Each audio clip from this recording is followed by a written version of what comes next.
YCP అధినేత మాజీ ముఖ్యమంత్రి వైఎస్ జగన్మోహన్ రెడ్డి ఆదేశాల మేరకు మాజీ ఉప ముఖ్యమంత్రి పాముల పుష్పశ్రీవాణి, మన్యం జిల్లా అధ్యక్షుడు సత్రుచెల్ల పరీక్షిత్ రాజు ఆధ్వర్యంలో పార్వతీపురం మన్యం జిల్లా కురుపాం మండల కేంద్రంలోని పెట్రోల్ బంకు నుంచి తహసీల్దార్ కార్యాలయం వరకు వెన్నుపోటు నిరసన ర్యాలీ నిర్వహించి తహసీల్దార్ రమణమ్మకు వినతిపత్రం అందజేశారు.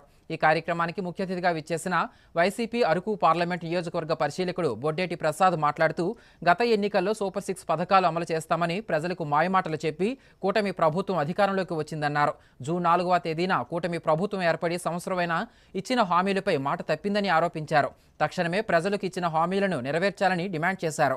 హామీలు అమలు చేయలేని పక్షంలో వెంటనే గద్దె దిగాలని డిమాండ్ చేశారు. ఈ కార్యక్రమంలో 5 మండలాల కన్వీనర్లు, జడ్పీటీసీలు, ఎంపీపీలు, సర్పంచులు, ఎంపీటీసీలు, నాయకులు, కార్యకర్తలు పాల్గొన్నారు.